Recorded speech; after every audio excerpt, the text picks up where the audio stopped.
So hi, my name is Shivani. I am the executive co-director for HPS 2024 this year. So I'm actually originally from rural New Mexico, small town, Tucumcari, only 5,000 population.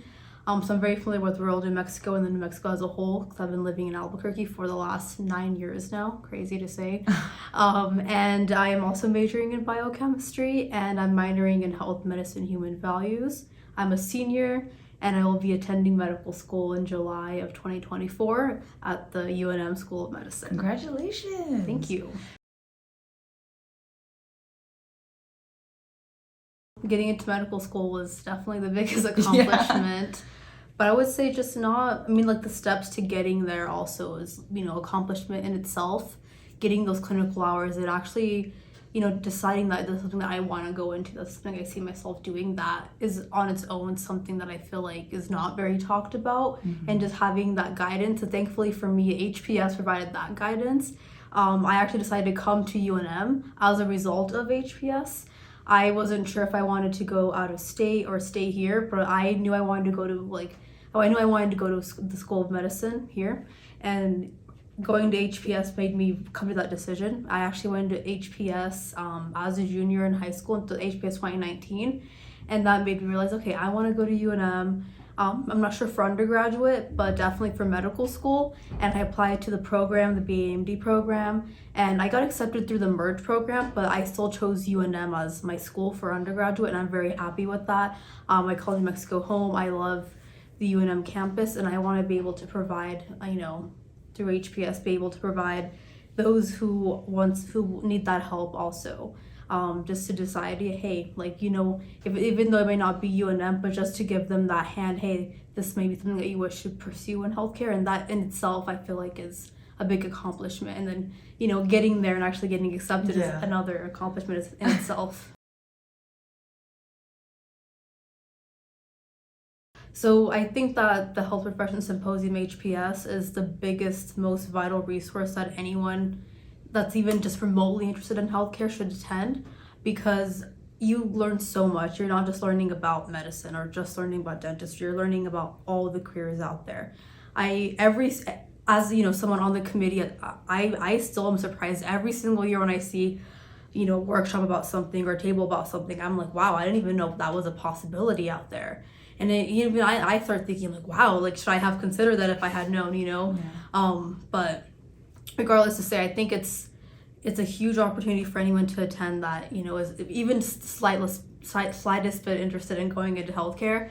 And so I would say that the biggest advice I can give is just attend if you have, even the slightest interest, because you will get so much out of it. And also maybe you might realize that, hey, healthcare is not for me, and that's also crucial, because you want to make sure that you are going into the field that is right for you, that is right for you as an individual, that you believe you can succeed in. If you don't think healthcare is that for you, then that at least before you get yourself into that position where you sign up for a program and then you're in it, and then you feel like, oh, I've already done all this work, and then you have to drop out. I think it's good to know early on. So I think regardless, even if it goes well, if it doesn't go well, I think HPS is super important to attend for anyone even slightest bit interested in going into healthcare. And there's so many opportunities out there that we learn about, that if they're like, oh, I think I want to become a doctor, but they see that there's PA out there, or even clinical nurse practitioner out there, they're like, oh, I think this is a better fit for me. Yeah. So I think it's amazing to attend. Yeah. I did not volunteer, unfortunately, because I did not have the chance to volunteer. I started with the HPS planning committee for HPS 2022. The HPS 2021 was during COVID, and that was my freshman year. And I was working as a medical scribe at Duke City Urgent Care, so I actually wasn't able to attend. I wanted to attend HPS 2021 over Zoom, but I had a work shift, so I couldn't. And also I wasn't able to volunteer. But if I did have the chance to volunteer, I definitely would have. And I recommend to people that have the chance to volunteer to volunteer for it. And I think that also we've noticed that a lot of people that have volunteered, they know about the planning committee, and so it kind of sets way for joining the planning committee. And also, like, you as a volunteer, you can see firsthand for yourself what the planning committee does, have more of an insight compared to those who just join in fresh that don't know as much about HPS. So I would definitely recommend volunteering, because you're there for the whole day and you're also playing a part in, you know, providing a vital resource to those that are there to get that resource. Yeah. I heard about HPS 2022 planning committee from the co-director, and I was like, yeah, I definitely want to join. I was like, where's the interview link? I'm doing this right now. And it's because I realized how much of an impact HPS had on myself. I came to UNM as a result. I applied to the BAMD program, which I got in through the merge, thankfully. And I learned not just about these programs, but I learned about the other programs at UNM, and I tried to consider those. I learned about public health. I learned about my minor, actually, my health medicine human values minor as well. So I gained so much out of it, and I was able to even tell my friends about it, and they were able to decide, okay, I think I want to go to this program at UNM. So I think because of that, I was like, if that had such an impact on me, I want to be able to provide and give back to my community and be able to help, you know, create this event for people that need that resource, that were once in my shoes, that need that helping hand. Yeah. So that's what made me, you know, decide to be on the committee. And then for being a co-director, so I think, you know, my passion for HPS, being a co-director, like, just the thought of it was initially very daunting, like very nerve-wracking. I was like, wow, I'm going to be in charge of it all. I mean, we'll have the faculty advisor, thankfully, but we knew that Dr. McKennell was going to be retired this year, so that was also like, wow, that's going to be, you know, a really big change from the previous years and as a co-director.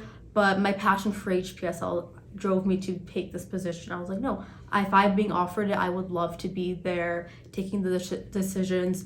And I think since I have seen HPS throughout the years, we've grown so much just from when I started in 2022 to the last HPS to this HPS. We plan to keep growing and keep making it, just, you know, keep making it even better. It's already amazing, but just little details every year can make something small turn into something big, and just make something that wasn't so well focused on, for example, publicity this year.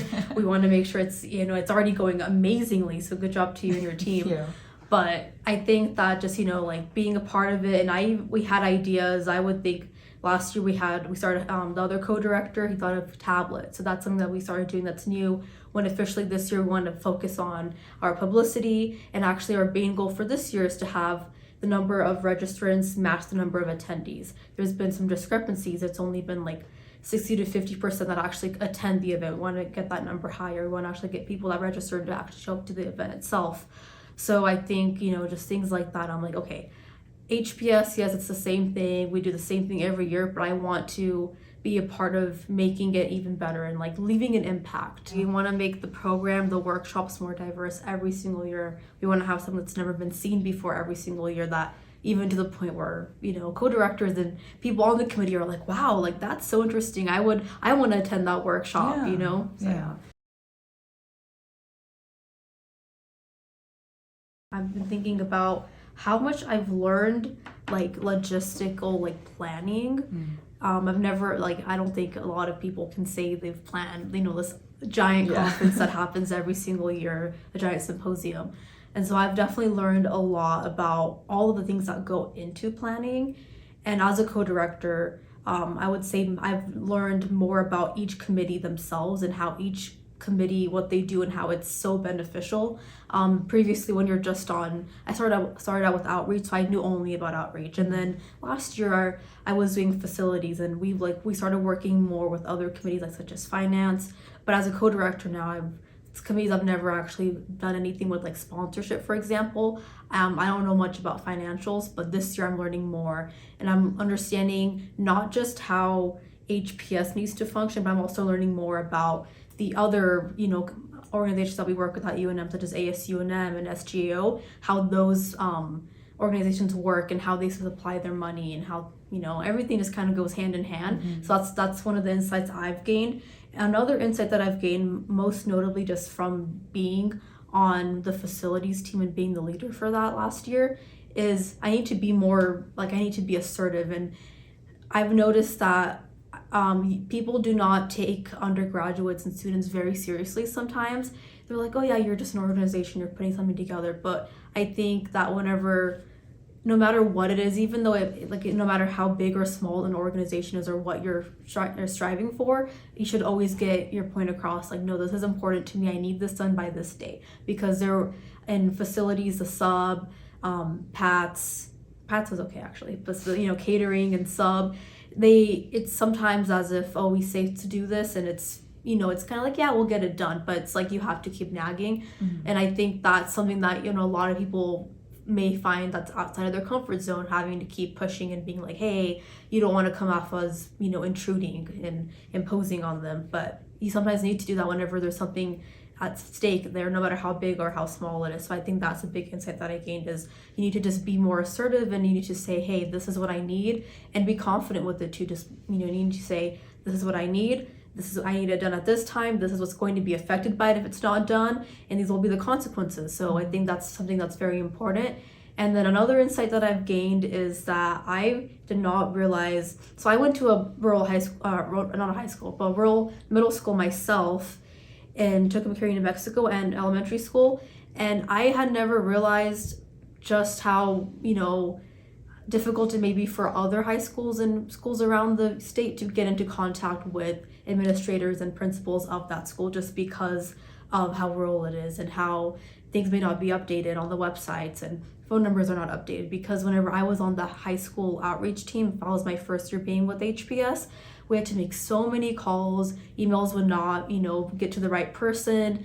And even like calling sometimes was difficult because they wouldn't answer, and sometimes the number would be, not updated. So that was something that I realized, it's just very difficult for those schools to already be able to get resources like that, because, they're schools that are disadvantaged in terms of having resources, but also just, being able to just the schools that can provide the resources, such as UNM, that are trying to give these resources to those schools in those rural areas, just even like getting access to them is also something that's difficult.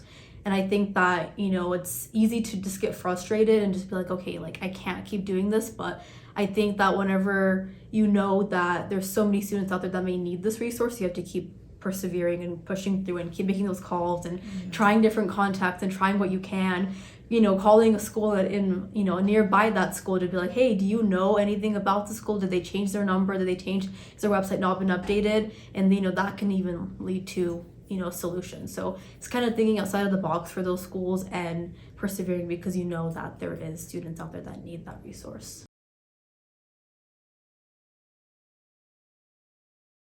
Pursuing a career in any healthcare can be difficult, any field of healthcare, and I think that HPS strives to create that resource for students that need it, to show that, hey, there's not only this program out here and this is how you apply for it, but there's the program about it, and then there's also how to write a personal statement, how to boost your resume, and also how to get the financial aid for it as well. So I think HPS is beneficial, not just for, I'm going to learn about this program, and I know, okay, there's this program out there, I need to apply and have this, as my GPA, and have this as like my standardized test score. But also they provide, okay, how do you make yourself stand out via the personal statement? How do you make yourself stand out via your extracurriculars? And show that you are a human being, not just, a bookworm that's striving just to go into this program, but also that you're a person. I think it's very, very important, is to be a well-rounded individual, and that's what some programs or some, workshops at HPS strive to focus on. And I also think that it's so important to think about the way to actually be able to afford those programs and be able to pay for them and, plan your life around that as well. And I think that HPS also offers financial aid workshops to show students that, hey, you want to do this, but we have this program for you as well, this workshop for you as well. So if you can start planning financially, because we understand that not everything is just, oh yeah, just apply here, but we have a multitude, not just like, we don't have only, okay, the program itself, but all the components that encompass applying to a program and thinking about the resources that are needed to actually be able to go into that program. So I think HPS is also another, that's another reason why HPS is so great to attend, because it's not just one-sided, but all the components that go into pursuing a career in any healthcare field are highlighted via programs at HPS. Well, thank you for joining me for this interview. It was really nice talking to you. It was nice talking to you. And good to know you. Good to know you too. And well, I wish you best on your journey moving forward.